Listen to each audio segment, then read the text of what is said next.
राधे राधे मित्रों। महाभारत का युद्ध आप सभी जानते हो, धर्म युद्ध और अधर्म का युद्ध था।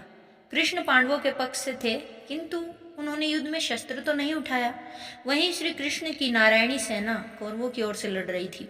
युद्ध में कभी कौरवों का तो कभी पांडवों का पलड़ा भारी लगने लगता था। महाभारत के युद्ध में कुरुक्षेत्र की रणभूमि पर श्री कृष्ण ने प्रत्यक्ष रूप से शस्त्र तो नहीं उठाए, लेकिन अर्जुन का सारथी बनकर श्री कृष्ण युद्ध भूमि में अर्जुन का मार्गदर्शन करते रहे, हम सभी जानते हैं। द्रौपदी के भाई धृष्टद्युम्न पांडवों के सेनापति थे, वहीं कौरवों की तरफ से गंगापुत्र भीष्म सेनापति थे। उनके नेतृत्व में युद्ध लड़ा जा रहा था, ये भी हम जानते हैं। कौरवों के प्रधान सेनापति भीष्म 10 दिनों तक पांडव सेना पर भारी पड़ रहे थे। प्रतिदिन भीष्म हजारों सैनिकों को मार रहे थे, परंतु दुर्योधन भीष्म पितामह पर कहीं न कहीं संदेह कर रहा था। उसे लग रहा था कि पितामह भीष्म जानबूझकर पांडवों का साथ देते हैं और उन्हें मारना नहीं चाहते। यही सोचकर एक रात दुर्योधन भीष्म से सीधे बात करने के लिए उनके पास शिविर में पहुंचा। जब दुर्योधन भीष्म के शिविर में पहुंचा तो देखा भीष्म चिंतनशील होकर शिविर में बैठे थे।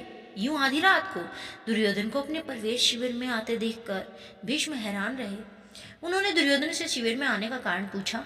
दुर्योधन ने गुस्से में कहा, पितामह, आपके मोहपूर्ण अन्याय के कारण मैं आधी रात को आपके शिविर में आने के लिए विवश हुआ हूँ। आप अगर पूरी कर्तव्य निष्ठा और मोहरहित होकर पांडवों के साथ युद्ध करते तो शायद मुझे यहाँ आने की आवश्यकता भी न पड़ती। युद्ध शुरू हुए 10 दिन बीत चुके हैं, लेकिन आप अभी तक पांडवों को पराजित नहीं कर पाए। आप संसार को दिखाने के लिए युद्ध का केवल अभिनय कर रहे हैं। आपको आज भी पांडवों से उतना ही प्रेम है और आप मेरे सेनापति होते हुए भी पांडवों को युद्ध जीतते देखना चाहते हैं। अपने बारे में दुर्योधन के मुख से ऐसी बातें सुनकर पितामह भीष्म बहुत दुखी हो गए। दुर्योधन के मुख से इतने कड़वे वचन सुनकर भीष्म ने दुर्योधन से पूछा, तुम क्या चाहते हो पुत्र दुर्योधन? दुर्योधन ने कहा, पांडवों की मृत्यु। इसके लिए आपको अपनी दिव्य शक्तियों का प्रयोग करना होगा। पितामह भीष्म ने अपनी शस्त्र विद्या का प्रयोग करते हुए सोने के 5 अचूक तीर निकाले और इसे अभिमंत्रित करके बोले, दुर्योधन, तुम व्यर्थ में संदेह करते हो। इन बाणों से कोई आज तक बचा नहीं। कल का दिन युद्ध का अंतिम दिन होगा। एक ही दिन में 5 पांडवों को इन बाणों से समाप्त कर दूंगा। फिर पांडवों के मरते हुए युद्ध का परिणाम तुम्हारे पक्ष में होगा। पितामह भीष्म की बात सुनकर दुर्योधन प्रसन्न हो गया, लेकिन अगले क्षण उनके मन में पितामह भीष्म के प्रति संदेह उत्पन्न हो गया। कपटी दुर्योधन भीष्म की बातों को सुनकर प्रसन्न तो हुआ, परंतु अब दुर्योधन को भीष्म की बातों में भी छल कपट दिखने लगा। दुर्योधन ने भीष्म से कहा, पितामह, आपकी योजना तो बहुत अच्छी है, किंतु मुझे फिर भी शक हो रहा है, संदेह हो रहा है कि आप इतनी जल्दी और आसानी से पांडवों को मारेंगे। हो सकता है आप मोहवश या प्रेमवश उन्हें मार न पाए, अतः आप इन बाणों को मुझे दे दें। मैं युद्ध भूमि में आपको ये 5 बाण दूंगा और आपको आपके कर्तव्य की याद दिलाऊंगा। तब आप पांडवों का वध मेरे सामने कीजिएगा। दुर्योधन की बात सुनकर पितामह भीष्म ने 5 अभिमंत्रित बाण दुर्योधन को दे दिए। दुर्योधन अपनी संभावित जीत पर खुश हो गया। वह बाण लेकर शिविर में चला गया। भीष्म के शिविर के पास पहरा दे रहे पांडवों के गुप्तचर ने बातें सुन ली। उसने महाराज युधिष्ठिर को आकर सोने के बाण के बारे में सूचना दी। तब भगवान श्री कृष्ण भी वहीं थे। युधिष्ठिर ने भगवान श्री कृष्ण से कहा, हे गोविंद, पितामह के इन तीरों के प्रतिकार हम कैसे करें? इस बात को सुनकर श्री कृष्ण युधिष्ठिर संग तुरंत ही अर्जुन के शिविर में पहुंचे और अर्जुन को पूरी की पूरी घटना बता दी। श्री कृष्ण ने अर्जुन से कहा, पार्थ, तुम्हें दुर्योधन से उन 5 को मांगना होगा, उन 5 बाणों को मांगना होगा। श्री कृष्ण की बात सुनकर अर्जुन ने अचंभित होकर पूछा, दुर्योधन, भला वो तीर मुझे क्यों देगा? तब श्री कृष्ण ने अर्जुन को स्मरण दिलाया, एक बार अर्जुन ने दुर्योधन को यक्ष और गंधर्वों के हमले से बचाया था। अर्जुन पहुंच गया अब दुर्योधन के पास। तब दुर्योधन ने प्रसन्न होकर अर्जुन से कहा था कि वो कोई भी कीमती चीज दुर्योधन से मांग सकता है। उस दिन अर्जुन ने बात को टालते हुए दुर्योधन से कुछ मांगा ही नहीं था। अब वो समय आ गया था। अर्जुन को श्री कृष्ण की बात सुनकर जब सब स्मरण हो आया।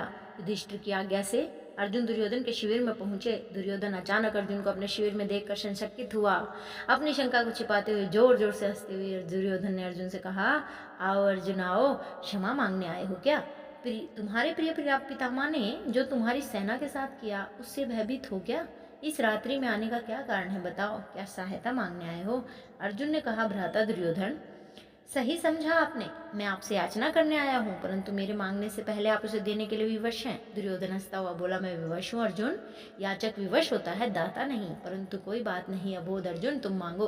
अर्जुन ने दुर्योधन से 5 बाण मांगे, लेकिन दुर्योधन ने अर्जुन को मना कर दिया। तब अर्जुन ने दुर्योधन को क्षत्रिय धर्म स्मरण कराते हुए उस घटना को बताया, कैसे आपने अपनी प्राण रक्षा के बदले दुर्योधन ने अर्जुन को कोई भी बहुमूल्य वस्तु देने का वचन दिया था। दुर्योधन ने अर्जुन से कहा, तुम कुछ और मांग लो, मैं ये नहीं दे सकता।